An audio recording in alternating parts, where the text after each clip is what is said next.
জি, প্রশ্ন করেছেন। আসসালামু আলাইকুম স্যার, আমি আপনার প্রথম প্রশ্নের উত্তর পেয়েছি, অনেক ধন্যবাদ জানাচ্ছি সেজন্য। আমার দ্বিতীয় প্রশ্ন নিচে করলাম। আমি মুজতাবা সিরাজি। আমার প্রশ্ন হচ্ছে যে ফরজ বা নফল সালাতের সময় একই রাকাতে ভিন্ন ভিন্ন সূরা থেকে আয়াত নিয়ে পড়তে পারবো কিনা। যেমন এক রাকাতে বিভিন্ন জায়গা থেকে আল্লাহর গুণবাচক বর্ণনা, যেমন সূরা বাকারার 255 নম্বর আয়াত পড়লাম, তারপর সূরা ইমরানের 190 থেকে 191 আয়াত, তারপর সূরা হাশরের শেষ আয়াত অথবা আল্লাহর কাছে ক্ষমা প্রার্থনার আয়াতসমূহ, যেমন সূরা বাকারার 284 থেকে 286 আয়াত, তারপর সূরা ইমরানের 192 থেকে 194 আয়াত, তারপর সূরা ফুরকানের শেষ 10 আয়াত, এইভাবে পড়তে পারবো কিনা। জি হ্যাঁ, পড়তে পারবেন। এভাবে পড়লেও নামাজের কোনো ক্ষতি হবে না, নামাজ আদায় হয়ে যাবে, আপনি পড়তে পারেন। তবে আপনি যদি ইমাম হন, আপনার সঙ্গে কেউ থাকে মুক্তাদি, তাহলে এমনটি করবেন না। যত সংক্ষেপে নামাজ পড়া যায় তাই পড়বেন। আর যদি একাকী নামাজ পড়েন তখন আপনি এইভাবে করতে পারেন, এবং তাতে কোনো গুনাহ তো হবেই না, নামাজ ভঙ্গও হবে না, আপনার নামাজ হয়ে যাবে ইনশাআল্লাহ। পরবর্তী প্রশ্ন করেছেন। আসসালামু আলাইকুম প্রিয় স্যার, আবারও আপনাকে প্রশ্ন করার জন্য মেসেজ করলাম। আমরা দেখে থাকি কোরআন ও সুন্নাহর ব্যাখ্যার বিভিন্ন ফেরকার লোক বিভিন্ন রকম করে থাকে। সাহাবায়ে কেরাম আমাদের মাপকাঠি কোরআন ও সুন্নাহর ব্যাখ্যা গ্রহণের ক্ষেত্রে এ ব্যাপারটা আরও একটু ব্যাখ্যা করবেন প্লিজ।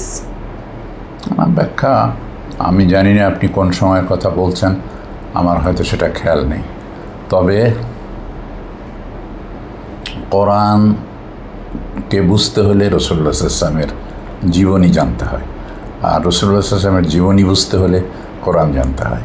কোরআন এবং হাদিসই হচ্ছে আমাদের কাছে মানার মতো নির্দেশনা, শুধু কোরআনে রয়েছে এবং হাদিসে রয়েছে।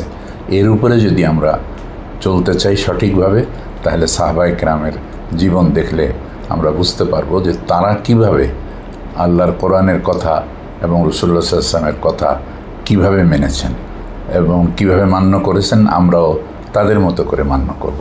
তো এইভাবে সাহাবায়ে কেরাম এর পরেও যারা আসছেন তাবেঈন, তাবেঈন, তাদের ভিতরেও তাদেরকে অনুসরণ করার অনেক কিছু আছে, কিন্তু আমাদের আল্লাহ, রসুল, সাহাবায়ে কেরাম, রাসূলুল্লাহ সাল্লাল্লাহু আলাইহি ওয়াসাল্লামের সঙ্গী সাথী, এদের মধ্যে সীমাবদ্ধ থেকে আমাদের চললে নিরাপদ, আমরা চলতে পারবো এবং সেখানে আমরা পথভ্রষ্ট হব না ইনশাআল্লাহ।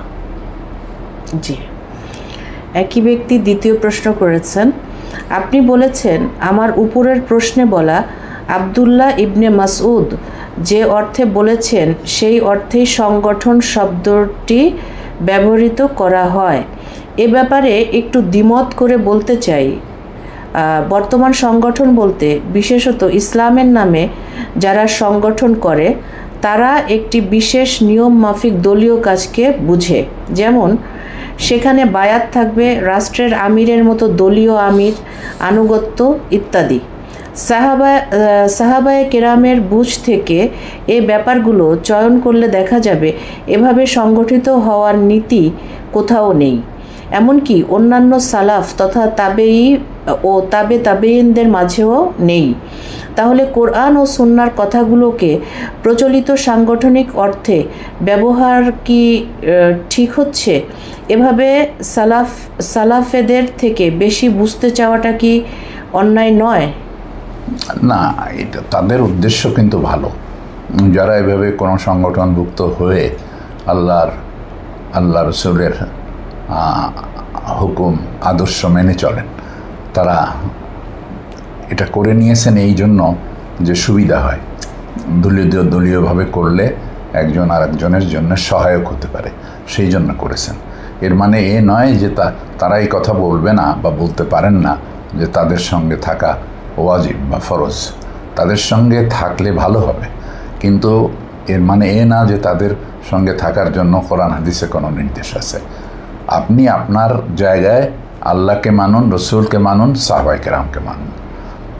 সেইটা মানতে আপনি যদি অভ্যস্ত হতে চান তাহলে সংগঠনটা আপনার জন্য অনেক বড় সহায়ক হবে এবং সাংগঠনিক জীবনে একজন আরেকজনকে টেনে তোলার, একজন আরেকজনকে উপরে উঠাবার, একজন আরেকজনের আমল সুন্দর করার সুযোগ রয়েছে। সেখানে আত্মসমালোচনার কথা আছে, কোরআন তেলাওয়াতের কথা আছে, হাদিস তেলাওয়াতের কথা আছে, ইসলামী সাহিত্য পড়ার কথা আছে, আত্মসমালোচনার কথা আছে, সেখানে অন্য মানুষকে ইসলামের দিকে ডাকার কথা আছে। এগুলো খুবই ভালো জিনিস। তারা নিয়মের ভিতরে নিয়ম বানিয়েছেন এবং এই নিয়ম তারা মেনে চলছেন এবং মেনে চলার কারণে তারা সুবিধা পাচ্ছেন। তাদের জন্য একজন আরেকজনের জন্য উপকারী হচ্ছে এবং সহায়ক হচ্ছে। সেটা আমরা এখতিয়ার করতে পারি, আর সেটা এখতিয়ার করা ফরজ ওয়াজিব না। আমরা আমাদের নিজস্ব চেষ্টায় আল্লাহর কোরআন জানা মানা এবং রাসূলুল্লাহ সাল্লাল্লাহু আলাইহি ওয়াসাল্লামের হাদিস জানা মানা এবং সাহাবায়ে কেরামের জীবন থেকে শিক্ষা নেয়া, এই কাজগুলো আমাদের করা উচিত। জি, আসসালামু আলাইকুম দাদাজান, আমি সাগর শিকদার। আমার প্রশ্ন হলো, সূর্যগ্রহণ ও চন্দ্রগ্রহণের সময় খাবার খাওয়া যাবে কি? গ্রামের মানুষের মুখে প্রচলিত আছে সূর্যগ্রহণ বা চন্দ্রগ্রহণের সময় খাবার খেলে শরীরে সমস্যা ও রোগ হয়, এমন শোনা যায়। এ বিষয়ে ইসলামের শরীয়তে কি রয়েছে সেটা জানার আগ্রহ রয়েছে। না, এই সময় সূর্যগ্রহণ চন্দ্রগ্রহণের সময় খাওয়া যাবে কি যাবে না, এ ব্যাপারে যদি ইমানদার ডাক্তার কোনো রায় দেন, বলেন যে এতে এই ক্ষতি আছে যেটা পরীক্ষিত, তাহলে সেটা মানা উচিত। আমার মনে হয় না যে এই ধরনের কোনো বিধান কোরআন হাদিস থেকে পাওয়া যায় যে ওই সময় খাওয়া যাবে না, এমন কোনো কথা নেই। খাওয়ার জন্য নির্ধারিত সময় যার যেটা আছে তিনি সে সময় খেতে পারেন। তবে সূর্যগ্রহণ চন্দ্রগ্রহণ লাগলে রাসূলুল্লাহ সাল্লাল্লাহু আলাইহি ওয়াসাল্লাম বেশ ভীত থাকতেন এবং নামাজ পড়তেন, লম্বা নামাজ তিনি পড়তেন। এমনকি সূর্যগ্রহণ চন্দ্রগ্রহণ চলে যেত, তার নামাজ শেষ হয়ে যেত, এইভাবেও তিনি নামাজ পড়েছেন। তো এই সময় আল্লাহকে বেশি বেশি ডাকা, তো আল্লাহর স্মরণে মশগুল হওয়া এবং কোরআন তেলাওয়াত করা, এগুলো ইবাদত করার ক্ষেত্রে আমরা গ্রহণ করতে পারি। যখন সূর্যগ্রহণ চন্দ্রগ্রহণ লেগেছে বলে আমরা জানতে পারি, সেই সময়টা আমরা ইবাদতের মধ্যে খরচ করতে পারি।